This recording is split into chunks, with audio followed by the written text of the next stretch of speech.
Đánh mi kì. Đánh mi kì. Đánh ca là mi già. Đánh ca là mi già. Đánh ca là mi. Đã lắm xem. There is outrage everywhere in all levels of government.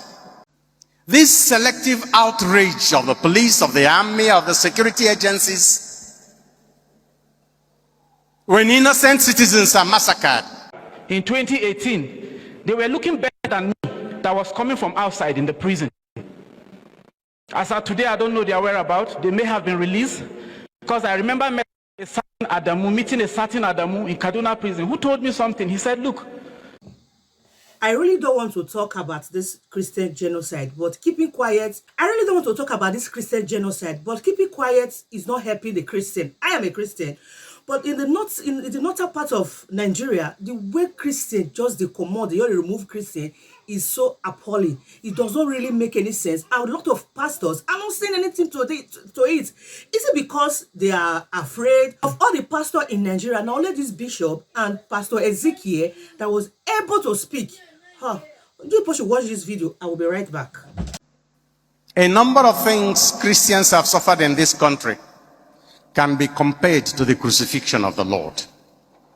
Do we talk about the takeover of all Christian schools, all mission schools by Nigerian government?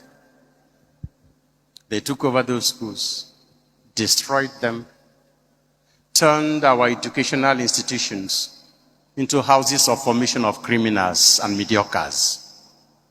People who can't write simple letters, who can't speak any language correctly, who can't solve their own problems, and won't pass any exam without cheating.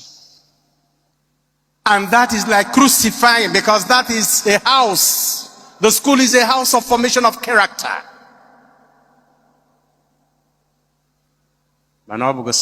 They have taken the body away.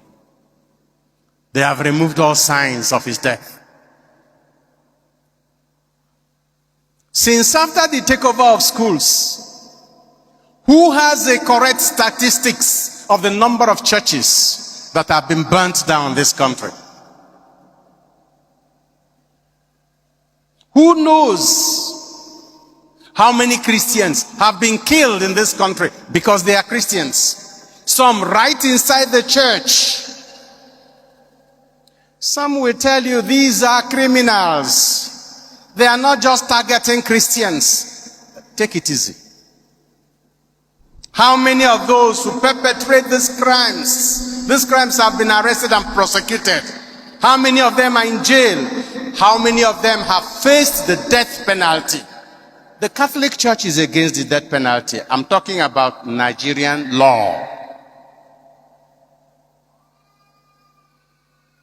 But we know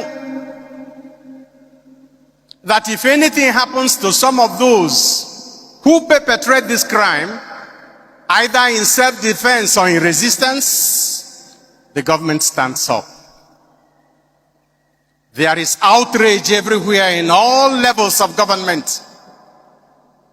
This selective outrage of government, this selective outrage of the police, of the army, of the security agencies, when innocent citizens are massacred and when criminals are repelled and in the repelling they die, this selective outrage is like, it's not only that they have killed him, they've taken the body away. They want to wipe off every trace. And some Christians are being provoked legitimately to react. Anytime any of them reacts, they are said to be taking the laws into their hands. But all those who trample the law with their feet, trample upon the law. They kill, they rape, they maim, they sack farmers. They harvest crops of farmers and feed it to their cattle. And when you say no, why are you doing this? It is death. And when they do that, they record it and post it to government to see. If you ask them question, you are killed. If you chase them away and while running away they die, you'll be condemned to death. You people have heard what this pastor have said already. So let's go to the news aspects. You know, our news people are very scared. I don't know if they pay them, or I don't know why they are not speaking about it, whether the APC, PDP, whatever. I don't really know who is involved in this case. The news agency, I don't really know. Or some people who, if you listen to what is some of the news people, some people who come out to speak, you see that you won't even hear about them again, or just silent there, nothing will happen. There's this news central now that is able to speak. I'm not gonna sit down and watch. In 2017, for instance, there was an attack in Bakin Kogi, Kaninkong. And Channels TV, I'll mention names, said 7 houses were burnt and 4 people were killed.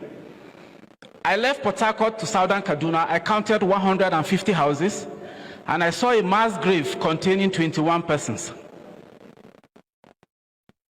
So the media is also complicit in what is happening in the Middle Belt. Thank God for News Central for what you're doing. Unfortunately, you are very young. You started in 2017 or thereabouts. But these atrocities have been going on for many years. Before I founded Middle Belt Times, let me tell you why. I was writing for various platforms. And sometimes when I write my stories, they will tell me that these guys are not terrorists. They are unknown gunmen or they are bandits. And one day I spoke to an editor. I said, look, sir, don't publish my story. And in 2019, of course, because if you must speak the truth as a journalist in this country, then you must be ready to face the consequences. 2019, I spent 162 days in prison for my uncompromised reportage. And when I was stepping into Kaduna prison, the first thing I wanted to see were the terrorists that have been terrorizing our people. I didn't find any. The few I found, including the ones who killed the Agwam Adara in 2018, they were looking better than me that was coming from outside in the prison. As of today, I don't know their whereabouts. They may have been released, because I remember meeting a certain Adamu in Kaduna prison who told me something. He said, look,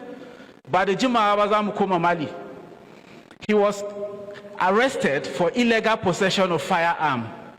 That's a capital offense. The security agents are no longer here. I heard somebody talking about the judiciary. It's a compromised judiciary. It is. When I got to prison, I saw a lot of young men from southern Kaduna who were standing trial for simply trying to defend their communities. I wept bitterly. Heard from this news central now. I'm so happy that these people have been able to speak out. Apart from these people, apart from just individual, the bloggers, those are the only people that is speaking now. But why can't the news people come out, write about it? Is it because they are afraid? Because Nigerians, if you have to be afraid of the word Nigeria alone now. Since 2015, when Buhari come in power, I beg, now another story just a year till now. So I don't really know how this genocide is going to end, whether Christians are going to start praying, whether they are coming together. I hope, because most of the pastors now is all about money and fat belly. That is what we know. And the politics, oh my goodness, it is all how they are going to embezzle the Nigerian money. That is all they know. And it's very annoying. So if you know you can fight back as a Christian, please do whatever you need to protect yourself. Don't think if you are fighting back, you will not go to heaven or all those stuff. Please, if you want to fight back, please fight back, because it is there in our Bible. I just said my own already. But what is your thought? Do you think the Christians should fight back, or they should just keep praying and praying and praying? I don't even know if they're even doing the prayers. But do you think they should keep praying for God to send helpers or somebody who will come and fight for them, or they should be fighting back? What is your thought? Please keep it on the comment section below. Subscribe on this YouTube channel. That is the only way you can support me. And don't forget to share this video so that it will get to a lot of people who can be able to pray or help the Nigerian art. Until we meet again, never you forget, we are the light of the world. Bye.